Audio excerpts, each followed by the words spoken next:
G'day again everyone, welcome back to the vlog. It's currently about 6:30 AM here in Melbourne.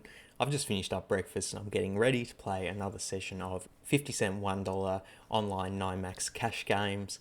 The thing that I'm going to focus on today, it's a bit different from last vlog. In last vlog I said I was just looking to play a solid tag game against these more passive opponents. Well, I still want to do that, but the specific thing I want to focus on in today's session is just a look for opportunities where I can make EV by trying to bluff my opponents, whether it be a spot where they have a weak range or I have like a blocker to the nuts.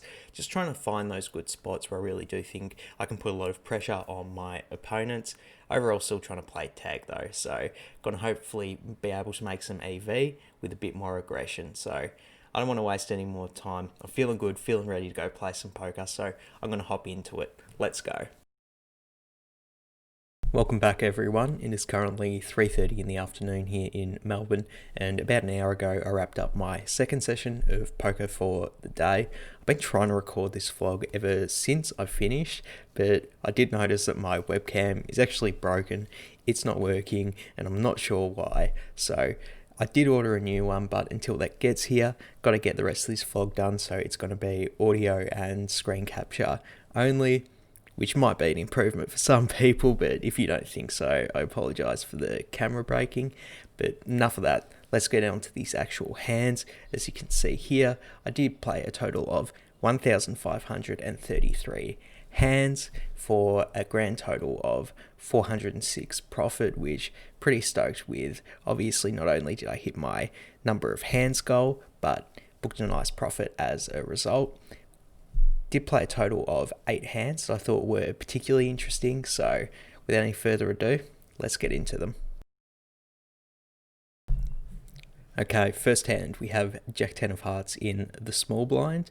There are 3 different limbs until the action gets to the button, who goes ahead and opens it up to 6. Now typically I would expect this to be a very tight range of hands that they're raising this big. Obviously with so many players having limps before them, you would want to raise up a pretty strong hand here in case all of them do call. Having said that though, I have been playing on this table for only a few hands now, but this opponent has been opening very wide, and I think when we do have a hand like Jack 10 suited, it is a great opportunity to go ahead and 3-bet, just because if they are opening a wide range, we're going to get a lot of folds when we do raise, and then we take down a pot that's already like 10, which is great to do pre-flop. But even if we do get action with Jack 10 suited, we're not hating life. It is a very strong hand itself, so I go ahead and mix in the 3-bet, 24, then all of the limpers fold. The action's back on the button, and they do throw in the call. So we go heads up to a flop. Ace 3 with 2 clubs, so pretty big whiff for us. Having said that, when we decide whether we want to c-bet or not, I really do want to go ahead and c-bet this board, just because it's going to be really easy for us to represent, you know, ace king, ace queen, even like ace jack type stuff that would have 3-bet versus a loose button open.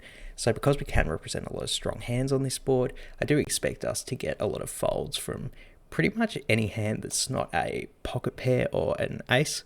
So good opportunity to go mix in the bluff. I go ahead and bet 14. I don't think I need to bet that big here to get folds. If I did have an ace 2, I will probably bet something small like this on the flop. So I go ahead and bet 14. And then the villain calls, so not in love with that. The turn is the 9 of diamonds, putting out backdoor diamonds. So still, we don't have much with Jack 10. Having said that though, I kind of like continuing bluffing in this spot.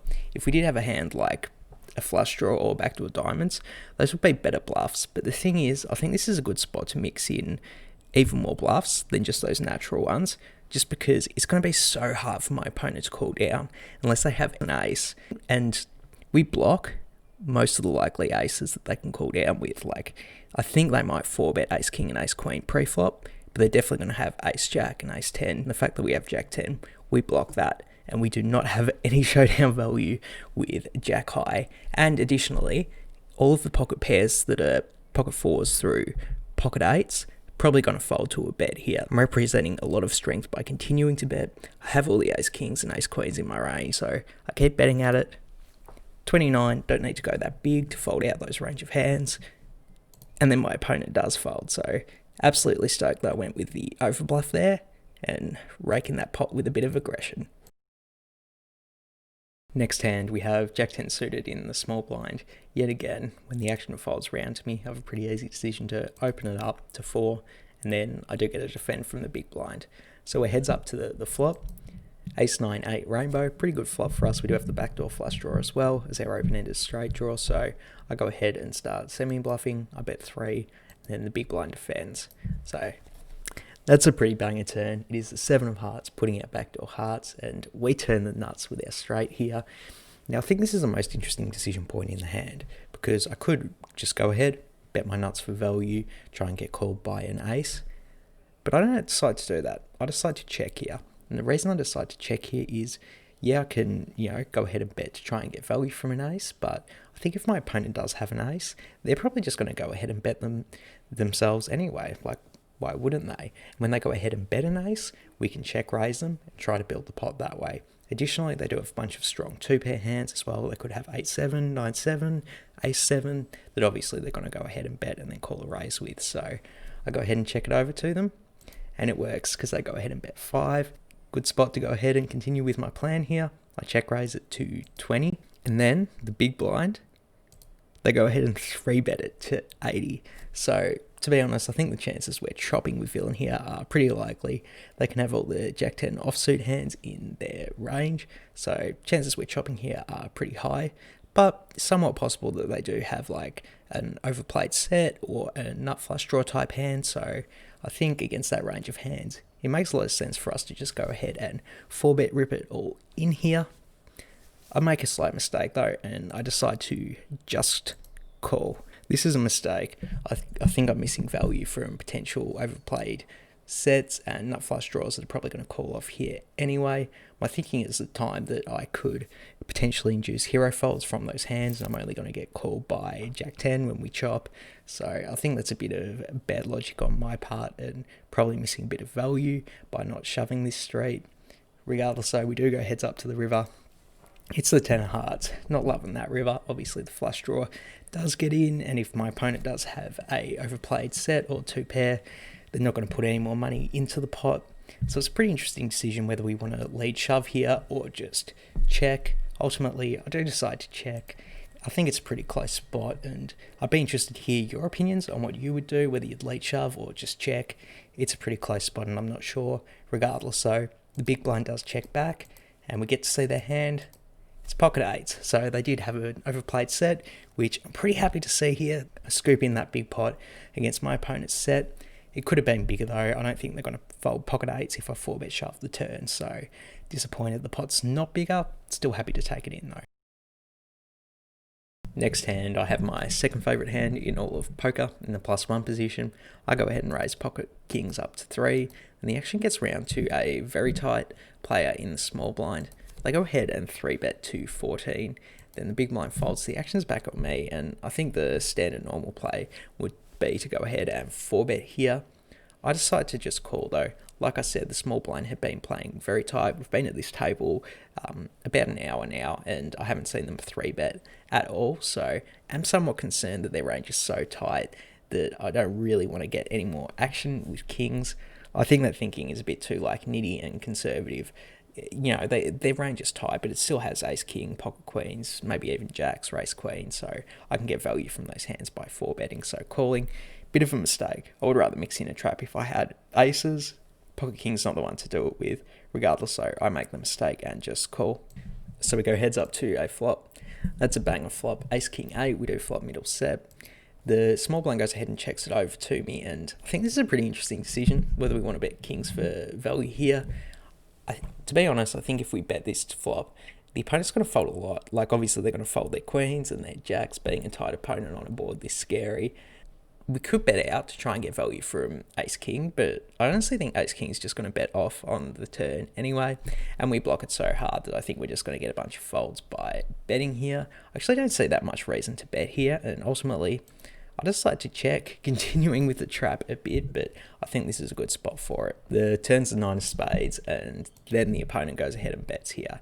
Now, I think there is an interesting decision here, whether we want to go ahead and raise or continuing the trap and just calling, and I actually think the same that was true on the flop is still true on the turn here. If my opponent does have ace-king, we can raise it up on the river to try and get value from that hand. And if my opponent does have, pocket queens or pocket jacks, they might be putting out a bit of a fearless, like, protection type bet, which is a pretty silly mistake, but definitely possible. So I would rather just keep them in hand with those hands, give them a chance to improve, give them a chance to keep on bluffing. So ultimately, I decide to just call the bet. I would rather just try and get value from ace king on the river by raising then, not here. So we are still heads up to the river. The river is about the worst one in the deck, the ace of clubs. And then the opponent goes ahead and bets the size of the pot, 67 2/3. So look, I'm not going to be folding here. I'm not folding my full house to this bet. I do think it is possible that my opponent could have ace queen, but I'm not ripping it all in either. I still lose to aces, and ace king just got there on this river. I'm not going to rip it all in just because I am concerned that I'm beat, but not going to fold either. This is a great river for them to bluff on, and they could potentially be doing this with ace queen, thinking that I have a worse ace and they're trying to get max value. So I do throw in the call, and then my opponent shows 4-2 of diamonds. So there you go. This opponent hadn't been 3-betting all day, and then, I don't know, they just saw me opening under the gun. Maybe I've been a bit opening too many hands, and they just decided to take this spot with absolute trash hand. And I'm absolutely stoked because we definitely got max value by mixing in the trap here. And I guess it goes to show you, just because an opponent has been playing tight doesn't mean they don't have the occasional spaz in them. So I would definitely keep that as a reminder for myself going forward playing poker. Next hand, we're in +1 again, but this time we have Jack 10 suited again. So I go ahead and open it up to 3. Then the action gets to a new player on the button. They go ahead and 3-bet, but they 3-bet really small, 5.5. It's a bit of an odd sizing, so when the action gets back to me, I do decide to just call, getting such a good price. If I did have the read that this smaller 3-bet was a sign of weakness, I might go ahead and 4-bet bluff here, but this is a new opponent. I'm not sure what this means. I've seen it be aces before. I've seen it being like, 6-7 offsuit before from different opponents. So not really sure what to make for the small 3-bet, but I played a bit more cautious and call, getting such a good price. So we go heads up to a flop, 9-9-7 with 2 spades. So we do have a gut shot, but not going to go ahead and lead here. I check it over to the opponent, and they check back. So still heads up to the turn, which is the king of clubs. So really good turn for us. We do have a double gut shot now. Having said that though, I don't want to start semi-bluffing yet, and that's just because this king is going to be really good for the 3-betters range. I have, ace king, king queen in their range. So I go ahead and check it over to them. And then they do bet. They go ahead and make it 6.25. When the action's on me here, I think this is a great opportunity to mix in a bit of aggression and put in a check raise. If we did have a 9, we would take this exact line and check raise the turn. And this opponent is betting a king, which is good for their range, but that doesn't necessarily mean they're doing it with ace king or king queen. If they have a hand like ace queen or ace 4 suited, something like that, this is a great turn for them to try and represent that hand. So they're just going to fold those hands to the initial check raise, but even if they do have a king, it's going to be a tough call down for them on a bunch of different rivers. I mix in the check raise here, 25, and then my opponent folds. So absolutely stoked that we mixed in the extra aggression here and got a fold. Next hand, I have king 9 offsuit on the bottom. So when the action folds around to me, definitely going to go ahead and raise it up and try and mix in some aggression to win the blinds. I make it 3, and the big blind does have a defend. So we're heads up to a flop, 8-6-3 with 2 spades. When the big blind checks it over to me, because we have the king of spades here, I think this is a good spot to c-bet bluff. My opponent can definitely have a bunch of ace-high hands which aren't going to like the pressure, and even if they do have a hand like pocket 4s or pocket 2s, like it's going to be hard for those hands to call when I do have a bunch of strong hands in my range. And even if they do have a strong hand that they call with, we can start to bet on the turn if it's a spade to represent a flush because we have the king of spades, or if we do have, because we do have 2 overcards, we can turn top pair and bet those hands for value then. So because there is a bunch of different good runouts for us to either bluff or value bet on, I think it's a good spot to mix in the c-bet bluff, which is what I do. I go ahead and make it 5, and the big blind does call. We are heads up to the turn, which is the jack of hearts. Big blind checks it over to me again, and Like I said on the flop, there's going to be a bunch of different turn cards we can bluff on, and this is one of them. It's an overcard to the 8. If my opponent does have a hand like 8-7 or ace-8, it's going to be harder for them to call down when there is an overcard to that hand. So really good spot to put on a bunch of pressure. I go ahead and bet 13, and then the opponent calls. So we're not in love with that, but when we do get to see the river, and it's the ace of spades, the big blind checks again. This is a slam dunk spot for us to put in the third bullet and keep bluffing them.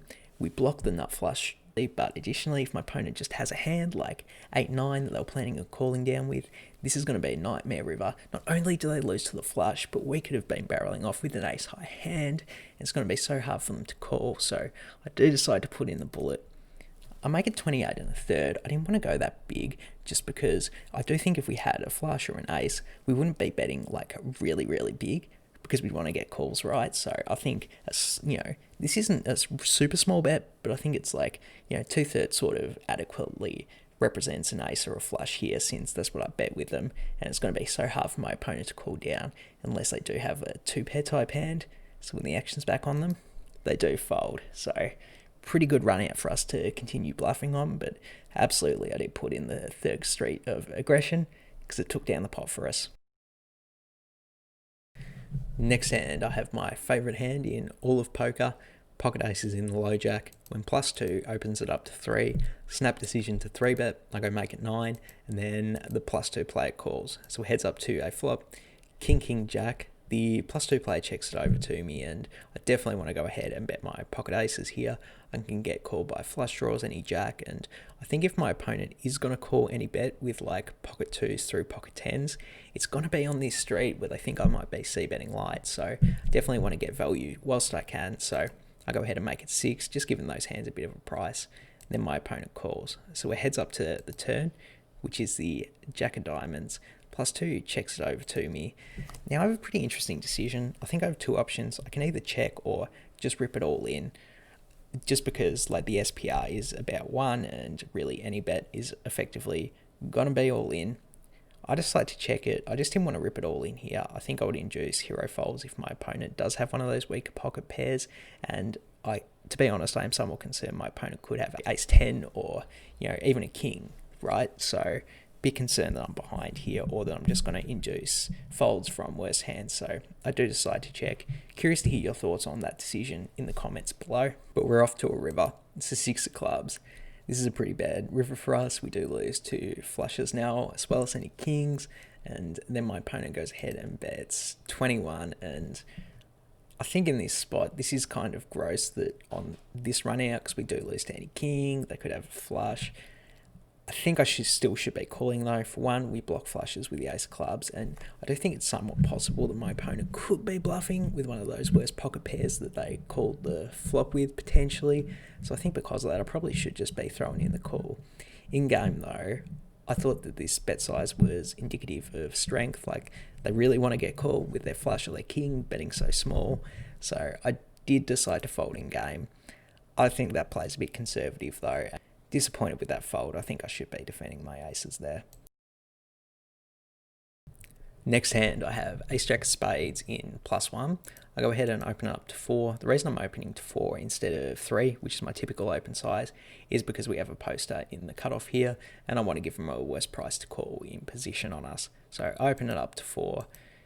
The cutoff calls anyway, regardless of us giving them a worse price, as does the button. So we go 3 ways to a flop. It is 8-7-6 with 2 spades, so pretty good flop because we do have the nut flush draw and the 2 overcards. Having said that though, I think this is a great spot to check. I think both of my opponents have a lot of really strong hands on this board. They can both have straights, 2 pairs, sets, strong top pairs, some over pairs even, that they didn't want to 3-bet against an early position open that was larger.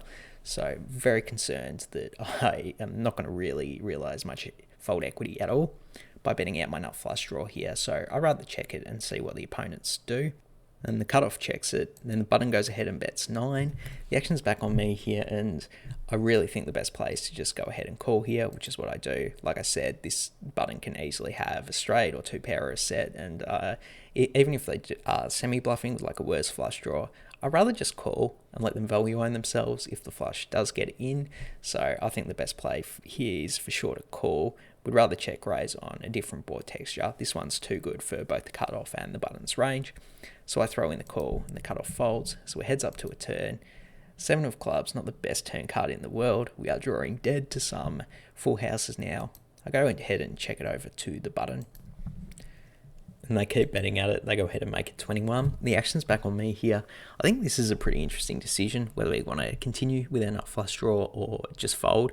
We are not getting direct odds to draw to our flush draw, and like I said, I'm concerned that we are drawing dead to 8-7, pocket 6s, 7-6 hands.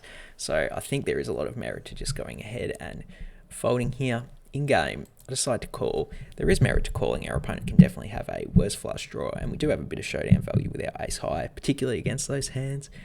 And it is somewhat possible that our ace or jack outs are good if my opponent is semi-bluffing with like pocket 5s or 6-5 suited. So there is merit to calling. I just think folding is better considering we might be drawing dead. So I go ahead and call. The river's an interesting one. It's jack of hearts, so we do make top pair, top kicker. Definitely not going to lead it out here. I go ahead and check it over to my opponent. They keep betting at it. They bet half pot, and this is such a sick spot, to be honest. If my opponent was semi-bluffing the turn with like 6-5 suited or pocket 5s, we beat those hands now, but we still lose to all the flop straights. We lose to all the full houses.